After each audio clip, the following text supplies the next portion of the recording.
예. 가능하면 좀 앞으로 앉으시면 더 좋을 것 같고요. 좀 늦게 오시는 분들을 위해서 뒤에 자리를 배려해 주시면 훨씬 더 좋을 것 같습니다.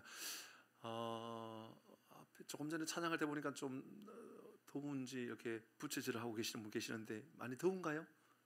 괜찮은가요? 대답을 해주시는 별로 없어요. 예. 한 분만 괜찮으면 돼요. 예. 이혁 집사님 좀 더워요? 예. 더운 데 있다고 오셔서 그런 거 아닌가요 혹시?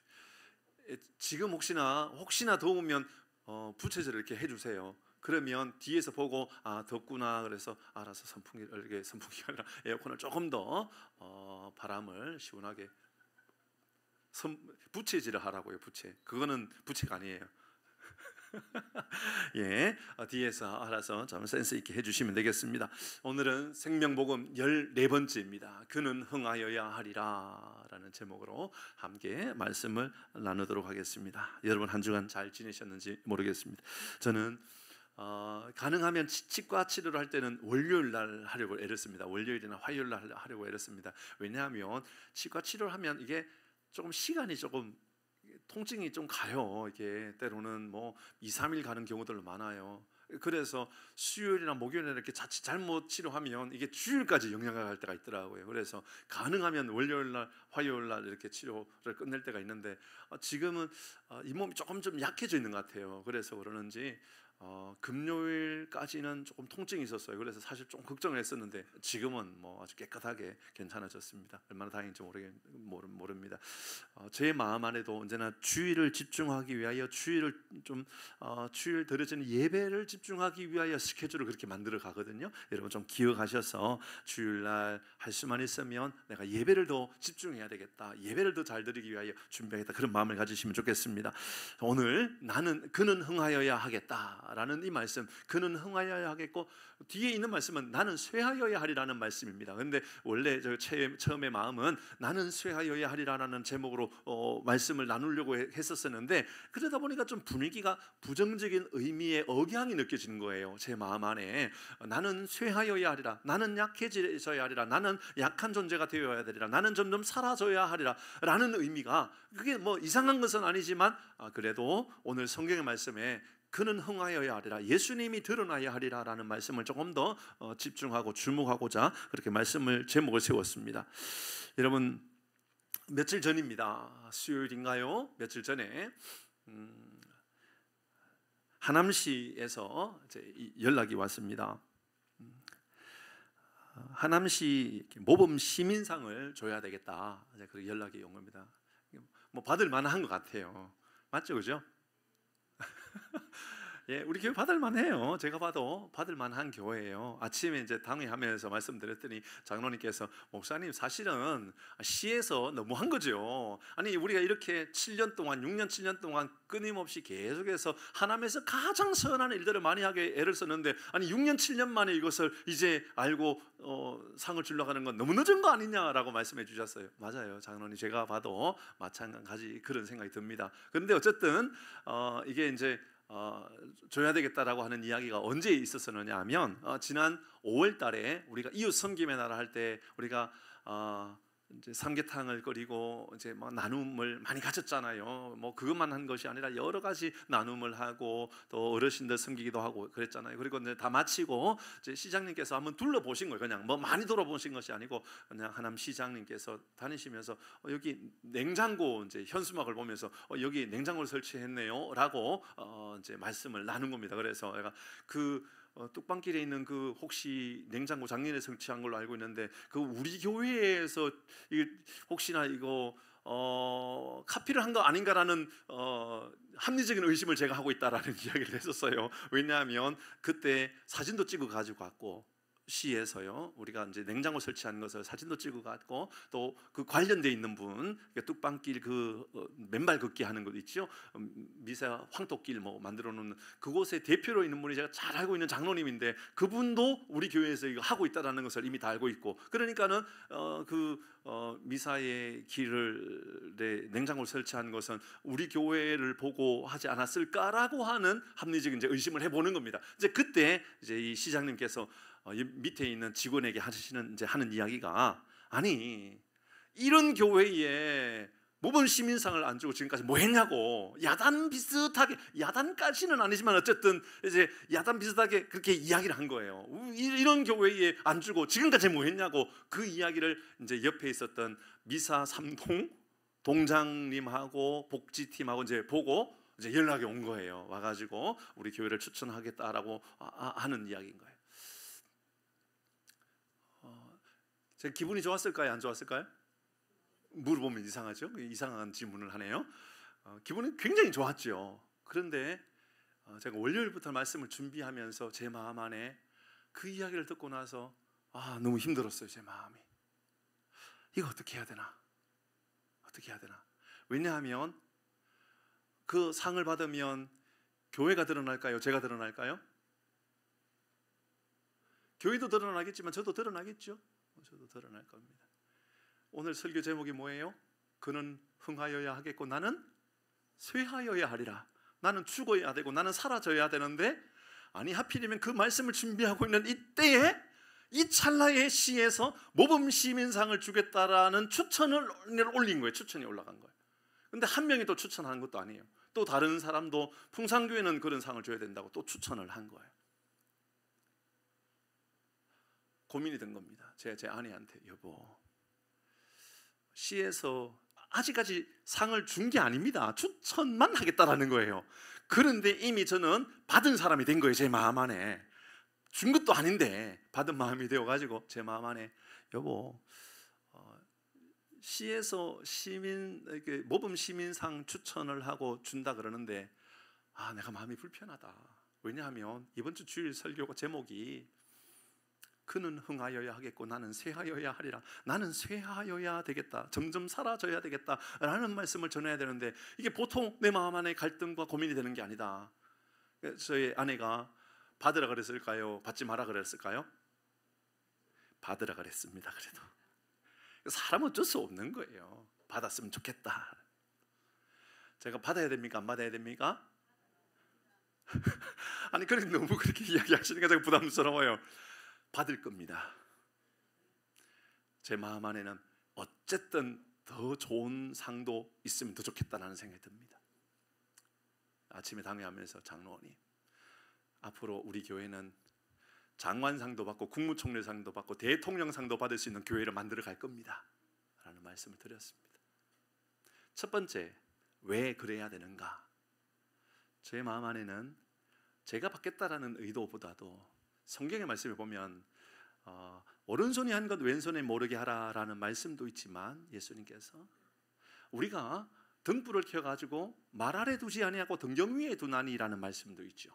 그러니까는 교회는 세상에 빛을 비추는 교회가 되어야 되고 세상에 선한 일들을 감당하는 교회가 되어야 된다는 말씀도 훨씬 더 많이 기록되어 있죠. 그렇게 말씀하신 이유는 개인의 어떤 영광을 위해서가 아니라 하나님의 나라를 위하여 감당하는 것이 중요하다는 의미이죠. 그래서 저는 우리 교회가 이 사회에, 지역사회에 더 빛을 많이 비추는 교회가 되어야 되겠다. 그리고 우리 교회 때문에 하나님이 있는 250여 교회에 빛을 비추는 선한 일들을 더 많이 감당할 수 있도록, 그래서 우리가 다른 교회도 길거리에 냉장고도 설치해주고 그런 좋은 일들을 많이 감당하면 하는 교회가 되면 얼마나 좋을까, 그런 결론을 내렸습니다. 두 번째, 첫 번째는 빛을 비추기 위해서 착한 행실을 위해서 해야 되겠다라는 마음이고, 두 번째 있습니다. 두 번째는 받는 것은 제가 받지만 제 마음 안에 그렇게 들었습니다. 대표성을 가지고 제가 받는 것이 있지만 시에서 줄 때는 저에게 주는 것이 아니라 우리 교회에 주는 것이다라는 생각이 들었습니다. 맞죠? 그렇죠? 맞습니다. 저에게 주겠다라는 게 아니라 우리 교회에 주겠다라는 의미라는 것이죠. 그래서 앞으로도 더 좋은 일, 더 선한 일들 많이 하여서 우리 시에서도 인정해 줄 수 있는 교회 만들어 가자. 그래서 우리 장로님과는 아침에 그런 이야기를 나누었습니다. 혹시나 훗날 우리가 더 좋은 일들 잘 감당하여서 시장상을 넘어서 이제 장관상이라든지 뭐 어떤 또 다른 더 좋은 상을 받게 되면 우리 지역 사회에 잔치를 베풀자. 그런 교회가 되었으면 좋겠다. 이런 말씀을 함께 나누었습니다. 적어도 제 마음 안에는 오늘 본문의 이 말씀이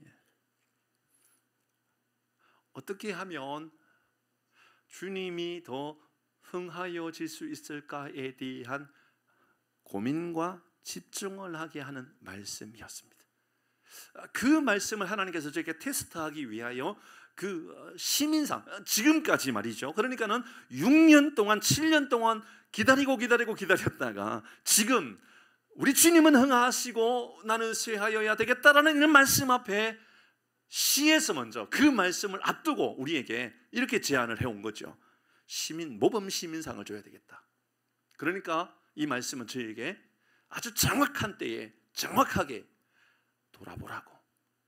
그 상은 너에게 주는 것이 아니라, 교회에 주는 것이 아니라, 하나님이 어떻게 흥하여야 하는지, 교회가 어떻게 흥하여야 하는지, 예수님이 어떻게 드러나야 하는지를 알려주고자 하는 바다라는 확신을 가지게 되었다, 그 말씀입니다. 그래서 저는 오늘 이 본문의 말씀을 기억하여서 앞으로 우리 교회를 세워가는 일에 있어서도 분명한 기준, 그래, 아무리 위대한 일, 아무리 좋은 일이 있어도 주님이 흥하여지고 우리는 쇠하여지는 것, 점점 사라지는 일들을 위하여 집중해야 되겠다, 이런 생각을 가지게 되었습니다. 이 말씀의 배경 먼저 이야기를 함께 나누도록 하죠. 오늘 말씀은 좀 묘합니다. 3장 22절부터의 말씀인데 갑자기 다시 니고데모와의 모든 대화가 끝났고, 맞죠? 21절로 끝났습니다. 22절 되면서 바로 다시 세례 요한과의 만남이 이루어집니다. 근데 잘 생각해 보십시오. 세례 요한의 이야기가 여기에서 갑자기 등장하는 건 좀 묘한 일입니다. 왜냐하면 세례 요한의 이야기는 1장에서 끝났던 것이거든요. 1장, 여러분, 세례 요한의 이야기는 1장에서 이미 나는 소리라고 예수님께서 우리에게 오셨고 그것을 전거하기 위하여 그 광야에서 외치는 자의 소리일 뿐이라고 그렇게 분명히 이야기했던 그 이야기로 끝났죠. 그리고 2장에 넘어가서 예수님께서 가나 혼인잔치집에 이르러서 물이 포도주로 변화되어지는 놀라운 혼인잔치집의 모습을 보여주었단 말입니다. 여러분, 그러니까는 이 세례 요한의 이야기는 1장에서 끝난 거예요. 그런데 2장에서 가나 혼인잔치 이야기가 나타나고 표적을 따르는 사람을 향하여 표적을 따르지 말고 예수님을 따라가라고 이야기하고 3장 넘어가서 니고데모 이야기하면서 갑자기 니고데모가 밤에 찾아와가지고 거듭남에 대하여서 예수님의 설명을 듣고, 거듭남이라고 하는 것은 어머니의 뱃속에 들어갔다 다시 태어나는, 그러니까 거듭 태어났다라는 의미가 아니라 물과 성령으로, 회개로, 세례로 우리가 다시 거듭나는 새로운 삶을 살아가는 것, 이것이 바로 거듭난 삶이라고 이야기했습니다. 이렇게 모든 이야기는 끝난 것처럼 보여집니다. 그런데 갑자기 유대 땅에서 예수님과 세례 요한이 다시 만나게 되었습니다. 만나게 된 이유는 세례를 주고자 함이었습니다. 내용은 이런 내용입니다.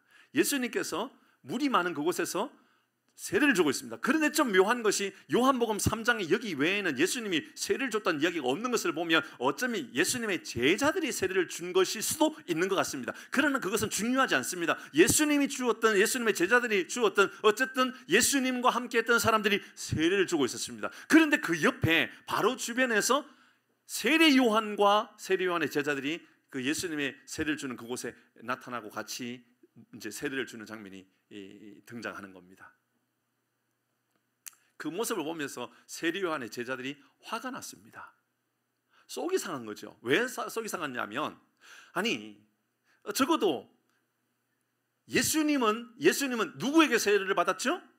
세례 요한에게 세례를 받았잖아요. 근데 세례를 받았던 예수님이, 그리고 예수님의 제자들이 세례 요한 주변에 있으면 적어도 어떤 마음을 가져야 되느냐면, 아니 세례 요한이 세례를 주니까 예수님과 그 제자들이 좀 다른데 좀 멀리 가가지고 세례를 주면 좋을 텐데 그 주변에 같이 있는 거예요. 그러니까 이게 오늘날 이야기로 따져본다면 적어도 아니 근처에서 같이 세례를 베풀고 있으면 좀 예수님의 제자들과 세례 요한의 제자들과의 관계가 좀 불편할 수 있다, 그런 이야기를 하고 있는 거예요.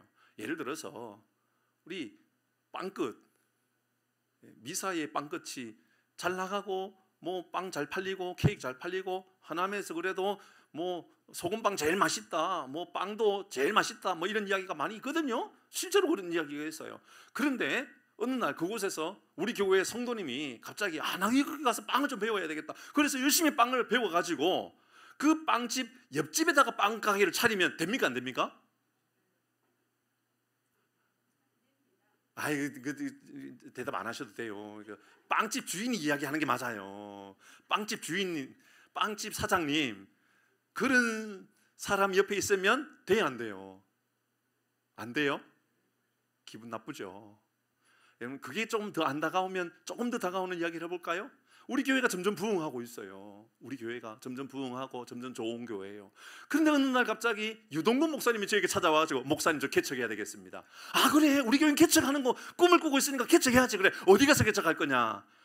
요 앞에 공원 옆에다가 건물 빈 공간 있는데 저기다가 개척하려고 그러는데요 라고 이야기를 하면 제가 기분이 좋을까요 나쁠까요? 나빠요? 화나죠. 우리 교단법에 200m 안에서는 교회 개척을 못하게 되어 있습니다. 이유가 다 있는 거예요. 그러면 적어도 상거래법에 윤리적으로 맞지 않잖아요. 적어도 그건 좀 기분 나쁜 일이죠. 이러면 아무리 유동근 목사님이 대단한 능력을 가지고 막 기적이 나타나도 개척을 하려고 그러면 적어도 200m는 좀 떨어져서 개척을 해줘야 우리가 장로님 기분이 안 나쁠 거 아닙니까? 제가 기분 나쁘다 그러면 성도들이 또 오해할 것 같아가지고 장로님 그냥 이해해 주세요. 장로님 기분 나쁠까 봐. 여러분 잘 생각해보면 교회 앞에다가 개척하면 안 되는 거죠. 적어도 그것은 윤리적으로도 안 맞고 정서적으로도 안 맞죠. 그런데 오늘 본문의 말씀에 보니까 예수님과 세례 요한이 주변에 같이 세례를 주고 있는 거예요. 그 장면을 보면서 세례 요한의 제자들이 화가 난 거예요. 선생님, 그러니까는 이렇게 이야기하는 거예요. 선생님께서 말씀하셨던 그가 누구예요? 예수님이거든요. 그러니까는 예수님이 저곳에서 세례를 주고 있는데 그러면 안 되지 않습니까? 이렇게 말을 해야 되는데 예수님께서 혹은 예수님 말씀하셨던 그리스도가 세례요한 선생님께서 말씀하셨던 그리스도가 저 바로 옆에서 세례를 주고 있는데 그러면 예수님 말씀 좀 선생님 말씀 좀 하셔야 되지 않습니까? 이렇게 좀 짜증을 내든지 화를 내야 되는데 그렇게 화를 내는 것이 아니라 뭐라고 말하냐면 그이가 이렇게 이야기해요. 그이가 선생님이 말씀하셨던 그이가 그러니까 별로 기분이 안 좋은 거예요. 다 그런 상황에 이르렀던 거예요. 그때 세례 요한이 하는 이야기가 내가 이 일을 감당하고 있는 것은 하나님께서 주시는 사명으로 내가 감당하고 있는 것이다.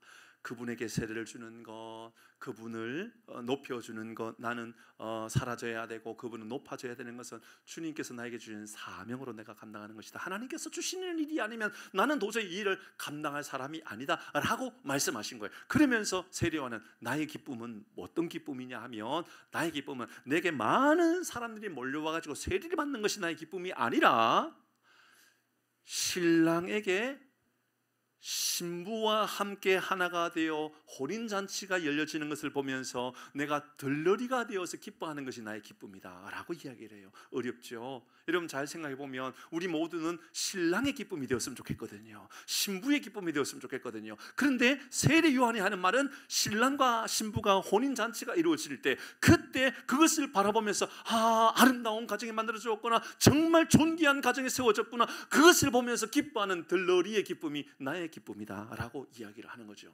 그러면서 세례 요한이 하는 이야기가 그는 흥하여야 하겠고 그는 점점 잘 되어야 되는 분이고 나는 점점 사라져야 되는 쇠하여야 한 사람입니다 라고 이야기하고 있습니다.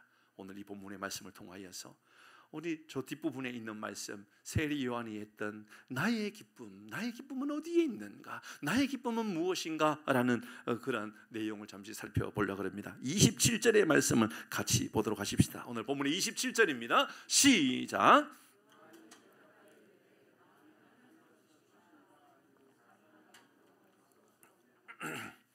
만일 하늘이 주신 바가 아니면, 만일 하나님께서 나에게 맡겨주신 사명이 아니면 아무것도 이 일을 감당할 수 있는 사람은 없다라고 이야기하고 있습니다. 세례 요한도 불편할 수 있는 상황이었을 것입니다. 분명히 그런 입장이었을 겁니다. 그런데 세례 요한은 예수님께 세례를 베풀어 주었죠. 그리고 예수님께 세례 요한 당신의 제자들까지도 보내주었지 않습니까? 그런데 이 일을 감당할 수 있었던 이유는 다른 이유가 아니라는 거예요.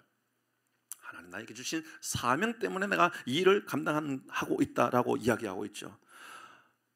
제자들은 혹시나 세례 요한의 제자들 말합니다. 세례 요한의 제자들은 혹시나 이 자리를 것까지도 빼앗기면 어떡할까라고 하는 염려를 가지고 있을는지도 모릅니다. 그러면 더 절망스럽고 더 걱정이 될 수 있을는지도 모르죠. 세리 요한은 하나님께서 자신에게 주신 사명으로 감당하고 있다라고 하는 것을 가르치고 있는 거예요. 그러니까는 그의 제자들 또한 예수님을 따라가는 것이 옳고 예수님을 바라보는 것이 옳고 나는 사라지고 예수님은 더 세워져야 된다는 것을 알려주고 있는 것이죠. 그러니까 오늘 본문의 말씀은 사명에 초점을 두고 있는 거예요. 그러니까 세리 요한은 사명 때문에 내가 살고 있다라고 이야기하고 있죠. 우리의 삶에 여러분 사명에 초점을 맞추고 살아가는지 돌아보셔야 됩니다. 나는 왜 이렇게 가난하지? 나는 왜 이렇게 몸이 아프지? 나는 왜 이렇게 건강에 문제가 있지? 나는 왜 이렇게 하는 일들마다 좀 잘 안 되지? 이런 생각을 가질 때가 아마도 있을지도 모릅니다. 아마 그런 사람도 있겠죠. 저도 그런 생각을 가졌던 때가 있었으니까요. 제가 왜 아파야 되는가? 왜 제 삶에 이렇게 가장 중요하고 가장 잘 될 때, 여러분 이번 주간에도 지난 주간에도 그전 주간에도 저는 많은 사람에게 또 그런 이야기를 들었어요. 목사님, 풍산교회가 막 흘러 넘치는 정말 놀라운 기적을 제가 꿈에서 보았어요. 근데 그분이 하남 사람이 아니에요. 우리 교회 다니는 분도 아니에요. 저하고 친밀한 교제를 하고 있는 저 다른 아주 먼 지역에 사는 분인데 그것을 보았다라는 거예요. 그 보았다라는 게 저에게는 굉장히 좀 신비롭고 놀라운 일들이거든요. 그런데 그래야만 하나님 살아계시고 그래야만 하나님 존귀하신 분이시고, 그렇지 않으면 하나님 살아계시지 않는 그런 분입니까? 그러면 저의 사역은 실패한 것이고 문제가 있는 겁니까? 그렇게 볼 수 없는 겁니다. 저의 사역도 우리 교회도 사명 때문에 세워지고 사명 때문에 존재해야만 한다는 것을 알려주고 있는 겁니다. 그러면 그런 의미에서 세례 요한은 어떤 마음을 가지고 있느냐 하면, 나는 사라지는 것, 예수님이 드러나는 그 중심 안에 있었던 가장 중요한 것은 어떤 마음 때문이었느냐 하면 바로 1장에서 이야기했던 23절의 이 이야기 때문이었습니다. 같이 읽어봅니다. 시작. 이르되 나는 선지자 이사야의 말과 같이 주의 길을 곧게 하라고 광야에서 외치는 자의 소리로다. 아멘. 나는 그냥 광야에서 외치는 소리다. 뭘 외쳤습니까? 자, 소리라고 이야기하였습니다. 소리, 나는 소리다. 소리는 영원히 존재합니까? 말하고 나면 사라집니까? 다시요. 잘 기억하셔야 돼요. 소리는 말하고 나면 사라집니까? 계속 존재합니까? 사라져 없어지지요. 근데 그 내용, 메시지는 남아 있습니까? 사라집니까? 남아 있죠. 그걸 하는 거예요. 그러니까는 세례 요한은 내가 증거한 그 메시지는 남아 있다. 그게 누구냐? 예수님이다. 그러나 나는 소리다. 나는 없어져야 될 존재다. 그러니까는 세례 요한의 마음 안에는 나는 언제나 없어질 존재, 나는 사라질 존재, 이런 것에 대한 마음 깊은 그런 고백을 담고 있었던 겁니다. 그 생각 때문에 오늘 본문의 말씀도 하나님께서 내게 이것을, 이 사명을 주시지 않으면 내가 이걸 감당할 수 있는 사람이 아닙니다라고 말하고 있는 것이지요. 저는 부자에게도 사명이 있다고 생각하는 사람입니다. 그럼 부자는 그냥 부자이다라고 생각하지 않습니다. 부자는 하나님 주신 사명입니다. 건강한 것도요, 하나님 사명입니다. 여러분 건강하다 그러면 건강함을 이유를 찾으시면 됩니다. 하나님께서 왜 나에게 이렇게 건강하게 하셨을까? 정치인도 마찬가지예요. 제가 알고 있는 어느 정치인은요, 제가 개인적으로 아는 정치인은요, 그 사명감 때문에 그 국회의원을 하고 있어요. 그러면서 항상 그런 마음을 가지고 있어요. 하나님께서 주시는 이 말씀을 내가 어떻게 이 정치 현장에 잘 세워갈까, 이런 고민을 하고 있는 그런 분도 있습니다. 운동선수도요, 사명을 가지고 운동을 하는 선수들이 꽤나 있습니다. 전에 제가 장미란 선수에 대한 이야기를 한번 드렸던 일이 있죠. 장미란 선수 무슨 선수였죠? 역도 선수였습니다. 얼마나 거구입니다. 정말 정말 어떻게 저런 몸을 가지고 있을 수 있을까? 근데 그 몸은 그냥 만들어진 거잖아요. 그죠? 일부러 살을 찌운 겁니다. 그러니까 그렇게 세계적인 선수가 되기 위하여 그런 선수가 된 겁니다. 여러분 본인도 얼마나 힘들었겠어요. 얼마나 고통스러웠겠어요. 근데 그는 여러분 아시다시피 그는 크리스찬이거든요. 신실한 크리스찬입니다. 저 원주 세계로 교회, 우리 교단 교회거든요. 그 교회의 성도입니다. 그냥 믿음으로 어렸을 때부터 성장해 왔던 그런 한 청년이었거든요. 근데 하나님께서 그에게도 사명을 주셨습니다. 그래서 운동 열심히 하여서 좋은 메달을 따고, 그리고 세상에 많이 알려지고, 그리고 나서 나중에 이제 2013년도인가요? 은퇴하게 됩니다. 은퇴하고 나서 그는 이제 교수 일을 하게 돼요. 학교에서 학생들을 가르치는 그런 일을 그때쯤 하게 되는데, 그때쯤 되었을 때에 장미란 선수가 만들었던 재단이 있죠. 장미란 재단이라고 하는 것을 세웠습니다. 장미란 재단을 세우고 그 재단의 사명을 이렇게 세웠습니다. 소규모 스포츠에 종사하는 젊은 선수들을 돕는 것, 이게 우리의 사명이다. 쉽게 말하면 이런 겁니다. 소외되고 약하고 어렵고 운동을 하고 싶지만 운동할 형편이 되지 않는 선수들을 돕기 위하여 장미란 재단은 세워진 것이다. 이것이 우리의 사명이다 라고 세웠습니다. 그런 마음을 가지고, 선교하는 마음을 가지고 지금도 잘하고 있었죠. 그런데 2023년 2년 전에 여러분 국가에서 그를 불렀잖아요. 왜요? 문체부 제2차관을 세우기 위하여. 저는 생각해 보았어요. 그가 분명한 사명을 가졌거든요. 분명한 사명. 어떤 사명입니까? 하나님, 제가 이 사회에, 이 나라에 어렵고 힘든 사람을 위하여 돕고 그들을 세우기 위하여 내게 주신 재능들, 내게 주신 지혜들, 내게 주신 어떤 여러 가지 유익한 것들을 제가 흘러보내겠습니다. 그런 사명을 가지고 살겠습니다 라는 마음을 가지고 그 사명 선언을 했더니 하나님께서 복을 주셔서, 하나님 은혜를 베풀어 주셔서 그를 우리나라에 지금 여전히 제2차관에, 문체부 제2차관에 하나님 세워 놓으셨어요. 저는 그런 생각을 가지고 있습니다. 여러분, 우리 모두에게도, 저는 우리 모든 교우들이 하나님의 사명, 그러니까 하나님께서 내게 주신 사명, 그러니까 사명에 대한 의식을 가지고 살아가는 것이 얼마나 중요한가, 그것이 우리의 기쁨이 되어야 된다는 것을 다시 한 번 더 생각해 보게 되었다, 그 말씀입니다. 하나님께서 저에게도 사명을 주셨습니다. 어떤 이들은 이렇게 생각합니다. 목사님의 사명은 뭡니까? 풍산교회 담임 목사, 그게 사명. 그렇게 생각하시면 안 됩니다. 그건 사명이 아닙니다. 그건 직입니다. 직, 어떤 일입니다. 그 직을 맡기신 것이지요. 저에게 하나님께서 주신 사명은 어쩌면 지금까지 여전히 우리 교회를 중심으로 세워가고 있는 예수의 제자되어 세상에 소망 주는 행복한 공동체 되는 것. 첫 번째는 우리가 예수님을 따라가는 삶을 살아가자 예수님으로 인하여 변화되어지고 예수님 주신 말씀으로 인하여 우리가 거듭나는 삶을 살아가는 것. 그래서 이웃 사회에 선한 영향력을 주는 것, 이웃 사회에 소망을 줄 수 있는 교회가 되는 것, 이로 인하여 우리가 행복해지는 것, 하나님께서 저에게 주신 사명이라고 저는 생각합니다. 제가 29에 결혼을 했습니다. 29에 결혼을 하고 그 겨울에, 이제 3월 달이었으니까 이제 봄이 오기 전이었습니다. 결혼하고 저희 아내와 함께 간 곳이 있었는데요. 물론 이제 결혼하고 나서 뭐 기도원도 가고 뭐 했지만 그게 아니라 같이 저희 아내와 함께 제 마음 안에 있는 열정, 두 번째 가라 그러면 서러울 정도의 저희 안에 있는 열정이 있잖아요. 그 열정을 가지고 개척을 해야 되겠다, 이런 마음이 언제나 있었습니다. 29의 나이에 저희 아내와 같이 차에 태워서 간 곳이 있었는데, 뭐냐면 부산의 기장에서 철마로 넘어가는, 철마로 아니고 저 정관으로 넘어가는 곳에 보면 이제 지금은 이제 터널도 있고 위하는 길도 있지만 그 당시에는 그렇게 위할 수 있는 길들이 많지는 않았거든요. 그곳에 이제 이 동부산권을 개발하겠다라는 명분으로 이 정관 지역에 신도시가 들어섰단 말입니다. 그래서 신도시가 들어서고 있을 그 찰나에 저희 아내를 데리고 철마산, 한 600m 이상 됩니다. 그러니까 철마산을 넘어가는 고깃길이 있는데 정상에 올라가면 다름산이거든요. 다름산, 철마산 사이에 고깃길이 있는데 거기에 카페가 있어요. 거기에 딱 서 있으면 이 정관 신도시가 개발되고 있는, 막 포크레인이 다니고 막 크레인이 막 설치되어 있는 게 한눈으로 쫙 보이거든요.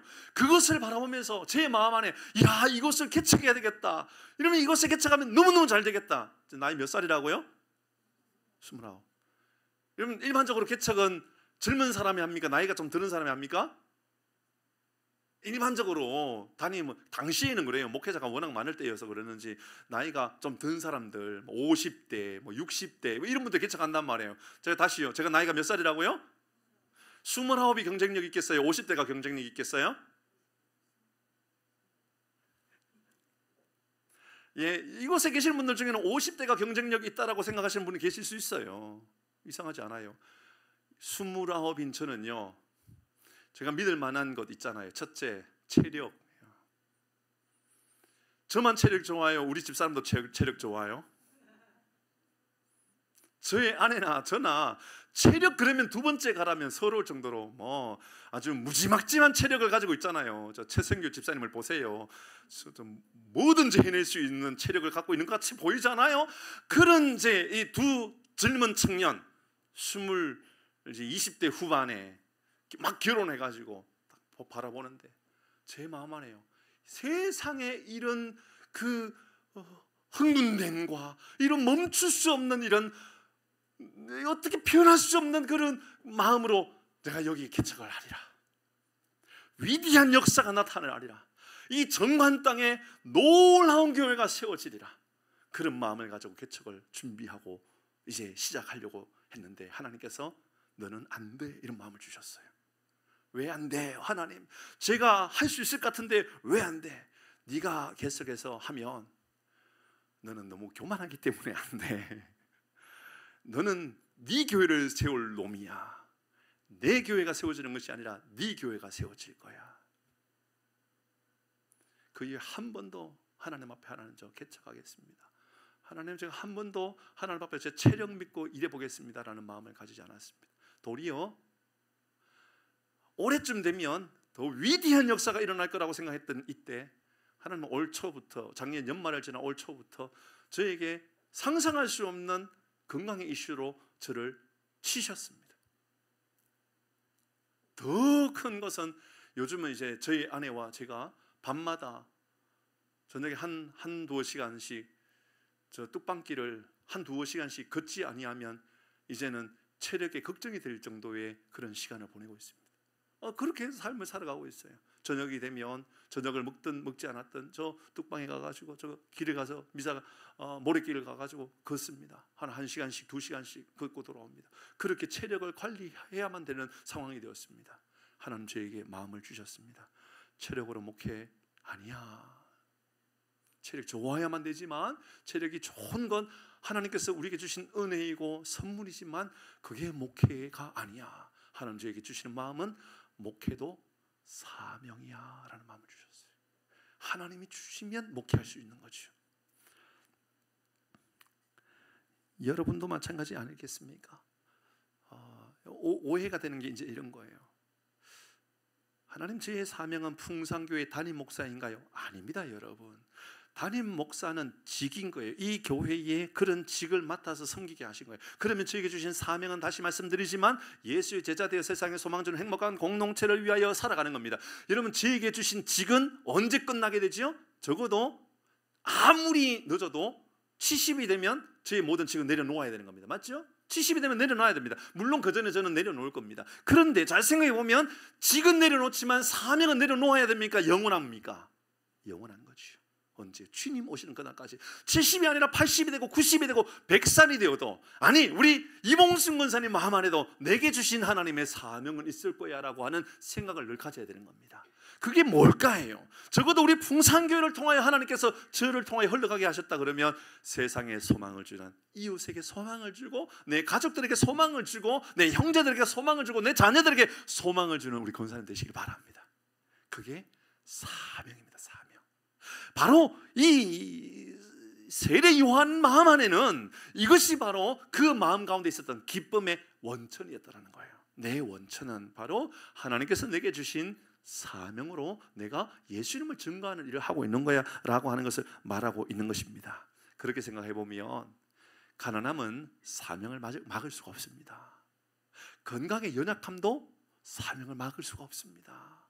여러분 우리의 삶에 사명을 막을 만한 것은 아무것도 존재하면 안 됩니다. 그래서 여러분 싸우지 마세요. 주변의 사람들과 관계를 불편하게 만들어가지 마세요. 여러분의 가족과 여러분의 이 배우자와 여러분의 형제들과 불편한 마음을 가지지 마세요. 왜냐하면 그 불편한 마음을 가지게 될 때 그때부터 우리의 사명을 잊어버리고 내 감정만 남아있는 삶이 되거든요. 세례 요한의 위대한 이 기쁨은 그 원천이 어디에서 왔냐면 하나님이 주신 사명으로 내 일을 감당하고 있는 거야 라고 말하고 있다라는 겁니다. 한 가지 더 봐야 됩니다. 한 가지만 더 보도록 하십시다. 30절 말씀입니다. 이로 인하여 그에게 나타나는 삶의 결과와 어떤 열매와 같은 것이 바로 이 30절이죠. 같이 합니다. 시작.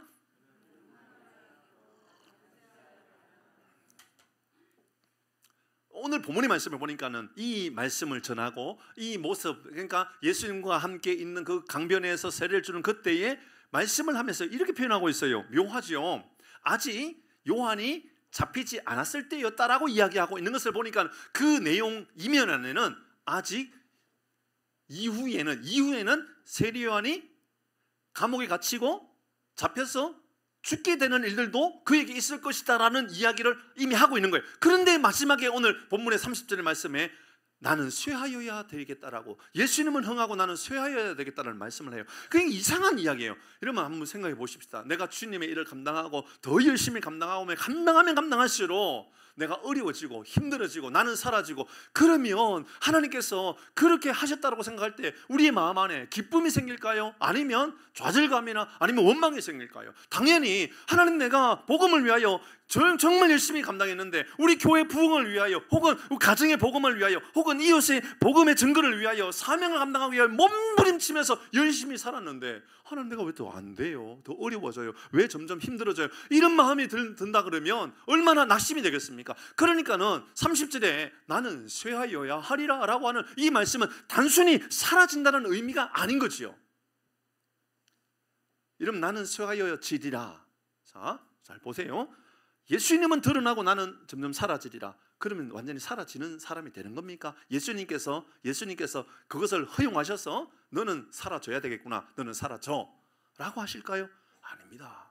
놀라운 것은 마태복음 11장 11절에 예수님께서 나는 쇠하여야 하리라 라고 하는 이 마음을 가지고 있는 이 세례 요한을 예수님은 어떻게 평가하시느냐? 마태복음 11장 11절이죠. 같이 읽어봅니다. 시작. 내가 진실로 너희에게 말하노니 여자가 낳은 자 중에 세례 요한보다 큰 이가 일어남이 없도다. 그러나 천국에서는 지극히 작은 자라도 그보다 크다. 자, 말씀을 보니까 예수님께서 세례 요한을 얼마나 높여주느냐 하면, 여자가 낳은 자, 이러면 세상에 여자가 낳지 않는 사람이 누가 있습니까?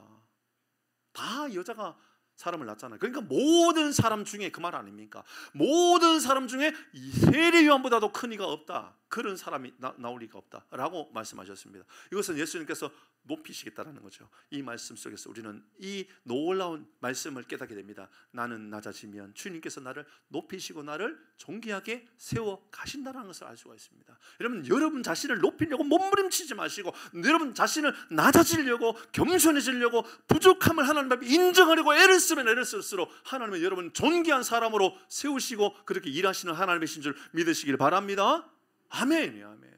바울도 그랬어요. 바울의 사역을 보면 바울은 끊임없이 하나님 앞에 나의 낮아짐을 위하여 몸부림쳤던 사람 아닙니까? 고린도전서 15장 9절 10절의 말씀에 보니까 나는 사도 중에 가장 작은 자라, 나는 하나님의 교회를 박해하는 사람이었고 사도라 칭함 받는 것 자체도 감당할 수 없는 사람이었다. 10절 시작. 그러나 내가 나 된 것은 하나님의 은혜로 된 것이라니 내게 주신 그의 은혜가 헛되지 아니하여 내가 모든 사도보다 더 많이 수고하였으나 내가 한 것이 아니 오직 너와 함께 하신 하나님의 은혜. 바로 이런 것을 말하는 겁니다. 그러니까 나는 쇠하여야 하겠다라고 하는 것은 내가 없어지려고, 내가 낮아지려고, 더 낮아지는 사람이 되려고 몸부림쳐야만 하나님께서 나를 통하여 일하신다라는 거예요. 바울을 보십시오. 바울이 하나님 앞에 나의 낮아짐을 위하여 내가 모든 사도들보다도, 모든 어떤 사도들보다도 더 많이 수고했지만 내가 수고한 것이 없다고, 내가 어떤 수고를 했다고 그럽니까? 그렇게 말했는데, 여러분 생각해 보면 인류 역사상 사도 바울보다도 더 위대한 복음의 역사를 위하여 쓰임받았던 사람이 누구입니까? 바울 하나님께서 가장 존귀한 사람으로 세우지 않습니까? 근데 그 이면 안에는 보면 바울은 하나님, 나는요 낮아지고 더 낮아져서 정말 하나님 앞에 내가 부끄러운 사람일 뿐입니다라고 말했던 사람입니다. 뿐만 아닙니다. 로마서 7장 18절 19절의 말씀을 보십시오. 이렇게 말합니다. 내 속 곧 내 육신에 선한 것이 거하지 아니하는 줄 내가 알고 있다. 나는 내 안에 선한 것이 없다. 내게 선한 것을 행하는 것이 하나도 없다라고 그렇게 몸부림칩니다. 19절입니다. 시작. 내가 원하는 바 선을 행하지 아니하고 도리어 원하지 아니하는 바, 그게 바울이었다라는 거예요. 근데 하나님께서 그런 마음을 헤아려 주시고 그런 마음을 하나님께서 긍휼히 여겨 주셔서 하나님께서 세우시더라는 겁니다. 나는 쇠하여야 되겠다. 이것은 내가 없어지는 마음을 가지고 더 낮아지는 마음을 가지고 주님을 높이 드리기 위하여 몸부림치며 하나님께서 우리를 통하여 일하시는 것을 말씀하고 있다는 것을 알 수 있습니다. 저도 사람인지라 아직 하고 싶은 일들도 많고 아직 해야 될 일들도 너무너무 많다라는 생각을 가지고 있습니다. 그런데 하나님께서 저에게 질병을 주셨습니다. 그때 저는 생각해 보게 되었습니다. 하나님 왜 저에게 질병을 주십니까? 하나님 왜 저에게 이렇게 약하게 만드십니까? 생각해 보게 되었습니다. 하나님 저에게 훈련시키고 있다는 확신을 가지게 되었습니다.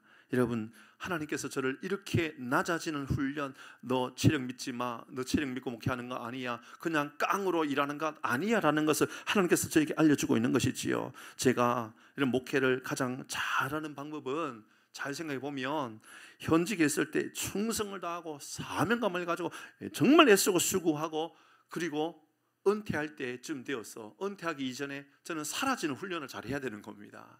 그래야 여러분 제가 말씀드렸던 사명선언이 합당한 게 되는 거예요. 여러분, 저를 통하여 우리 교회에 하나님께서 예수의 제자 되어 세상에 소망 주는 행복한 공동체가 우리 교회의 사명이라면 그 사명을 잘 감당하기 위해서는 제가 현직에 있을 동안에 몸부림치면서 잘 감당하는 거예요. 그리고 은퇴를 앞두고는 제가 사라지는 훈련을 하는 거예요. 잘 생각해 보세요. 사라지는 훈련을 하는 거예요. 그러면서 하나님 저를 통하여 흘러보냈던 사명이 여기까지라며 그렇게 하시고 후임이 세워졌을 때에 그 후임은 또 다른 어떤 위대한 사명, 뭐 크게 다르진 않겠지만 유사한 사명이겠지만 복음을 증거하는 사명이니까는 뭐 비슷하지 않겠습니까? 그런데 그 사명이 드러날 때에 저는 그와 함께 이슬과 같이 사라져야 되는 거죠. 작은 교회에서는 뭐 그렇게 큰 중요한 문제가 아닐 수 있습니다. 그런데 잘 생각해 보십시오. 한국 교회에 원로 목사님들로 인하여서 큰 대형 교회 뭐 10,000명, 20,000명, 뭐 50,000명, 100,000명 뭐 이렇게 모이는 교회들을 돌아보는 겁니다. 은퇴하고 나서 원로 목사님의 영향력이 사라지던가요? 그대로 있던가요? 참 안타까운 마음이 드는 거예요. 여러분, 저 강남에 있는 어느 모 장로교회, 그 교회의 문제도 원로 목사님 때문이었습니다. 저 서초에 있는 어느 모 교회 그렇습니다. 여러분, 저 강동에 있는 어느 모 장로교회도 원로 목사님 은퇴하고 나서도 여전히 어려움이 있는 것은 여전히 우리가 알고 있습니다. 저 강남에 있는 감리교회도 그렇습니다. 저 분당에 있는 침례교회도 그렇습니다. 생각해 보면 저 여의도에 있는 순복음교회도 그렇습니다. 원로 목사님들이 쇠하여지는 것에 대한 훈련을 못하는 거죠. 내가 사라지는 것에 대한 두려움을 가지는 겁니다. 제가 아침에 일부 예배 때도 그리고 아침에 당회할 때도 말씀드렸습니다. 장로님 은퇴하시면 조용하셔야 됩니다. 정말 조심하셔야 됩니다. 쇠하여지는 훈련을 해야 됩니다. 얼마나 중요한지 모릅니다. 그때도 여전히 현직인 것처럼 이렇게 저렇게 간섭하고 이렇게 해야 된다 저렇게 해야 된다 아닙니다. 하나님께서 그들을 통하여 일하시는 하나님의 방법이 있다는 것을 깨닫는 거죠.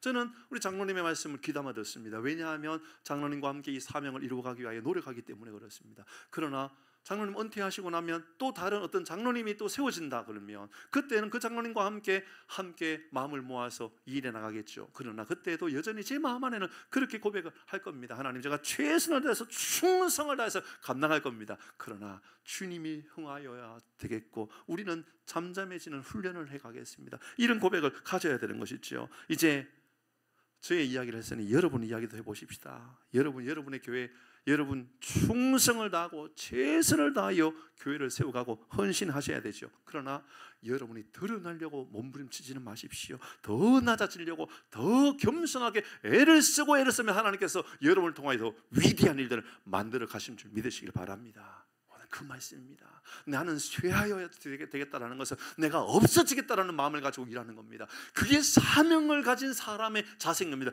그때 하나님께서 우리를 통하여서 위대한 일들을 만들어 간다는 것을 이야기하고 있는 것이지요. 여러분 교회에서 목사에게 혹은 또 다른 성도에게 칭찬받는 거 중요합니다. 그런데요, 그런 일들로 인하여 하나님의 이름이 드러나는 것을 방해하거나 막는 일이 생기면 절대로 안 된다는 것을 기억해야 됩니다. 누구나 스스로 높아지려 합니다. 그런데요, 여러분, 우리가 높아지려고 하면 높아지려 할수록 하나님께서 우리와의 거리감이 생기고 하나님 우리를 통해 일하시 않으신다는 것을 기억하셔야 됩니다. 반대입니다. 우리가 낮아지면 낮아질수록 하나님께서 우리를 통해 일하시는 방법이 있습니다. 보시지요. 조금 전에 우리가 나는 쇠하여야 되리라, 우리 주님이 흥하여야 되겠다 라고 했더니 하나님께서 그를 더 위대한 사람으로, 그래서 결국은 마태복음의 말씀을 통하여서 한 여인을 통하여 나온 사람 중에 세례 요한보다도 더 위대한 사람 없다라고 하나님께서 그를 칭찬하시고 세워주셨죠. 이런 내용의 말씀들이 얼마나 많이 등장하는지 모릅니다. 야고보서 4장 10절입니다. 같이 읽습니다. 시작. 주 앞에서 낮추는 훈련을 하는 거예요. 낮아지는 훈련. 그래야 하나님 높여주십니다. 베드로전서 5장 6절입니다. 시작. 그러므로 하나님의 능하신 손 아래서 겸손하라. 때가 되면, 그렇습니다. 저는 이런 믿음의 고백을 가지고 있습니다. 우리 교회도 마찬가지입니다. 낮아지는 훈련하겠습니다. 저도, 우리 장로님도, 우리 교회 모든 성도들로 낮아지는 훈련하겠습니다. 그럼 하나님께서 우리를 높이시고 우리를 통하여 일하시는 일들을 보게 될 거라는 겁니다. 잠언 3장 34절입니다. 시작. 진실로 그는 거만한 자를 비웃으시며 겸손한 자에게는, 아멘, 겸손한 자에게 은혜를 베풀어 주십니다. 저희 말씀을 묵상하고 이제 마무리하려고 그러는데요, 말씀을 묵상하면서 이 말씀을 제 마음 안에 깊이 새기게 되었습니다. 잠언 30장 32절입니다. 기억하시게 해야 됩니다. 꼭 기억하고 살아가십시오. 시작. 만일 내가 미련하여 스스로 높은 치 하였거나, 자, 먼저 여러분, 높은 치 하는 것은 미련한 짓입니다. 꼭 기억해야 됩니다. 높은 치 하여 미련하거나, 그 다음입니다. 혹부터 합니다. 시작. 혹 악한 일을 도모하였거든 내 손으로 뭐 하라고요? 뭐 가지고요? 여러분의 손을 가지고 여러분의 입을 툭 녹아주셔야 되는 거예요. 미안하다고, 잘못했다, 악한 마음이 들거든. 그러면 이 악한 말이 뭘까요? 예, 교만한 마음입니다. 교만한, 다른 악이 아니라 교만한 마음이 우리 마음 안에 있거든. 입부터 탁 막으셔야 됩니다. 이게 안 된다. 하나님께서 여러분을 세우실 것입니다. 언제요? 내가 쇠하여질 때, 더 낮아질 때. 저는 우리 교회도, 여러분, 우리 성도님들의 삶도 그러하다 확신합니다. 주님께서 우리를 높이시고 주님께서 우리를 존귀하게 세워주실 줄 믿습니다. 29절입니다. 29절 시작. 신부를 취하는 자는 신랑이나 서서 신랑의 음성을 듣는 친구가 크게 기뻐하나니 나는 이러한 기쁨으로 충만하노라. 나는 이러한 기쁨, 세례 요한의 이러한 기쁨, 나의 기쁨 두 가지입니다. 하나는 나는 사명으로 사는 것이요, 사명으로 살아가는 것. 돈으로 살지 말고요, 관계로 살지 말고요, 여러분 건강으로 살지 말고요, 여러분 믿음 안에 사명으로 살아가고, 이 사명으로 살아갈 때 하나님께서 주시는 우리에게 은혜와 방법, 삶의 방법이 있습니다. 뭐냐면 나는 들러리의 삶을 살아갑니다. 누구의 들러리입니까? 하나님의 들러리가 되는 겁니다. 신랑의 들러리입니다. 예수님의 들러리가 되는 겁니다. 신랑과 신부가 결혼하여 하나가 되어졌을 때에 그것을 바라보는 이 들러리, 신랑의 친구들을 보면서 너무너무 기뻐하는 그 모습이 곧 우리의 모습이 되어야 된다 그랬습니다. 사랑하는 교회 여러분, 세례 요한의 기쁨이 저와 우리 모두의 기쁨이 되기를 주의 이름으로 축복합니다. 아멘. 우리 찬양하도록 할까요? 주 예수보다 더 귀한 것은 없네. 찬양하도록 하십시다.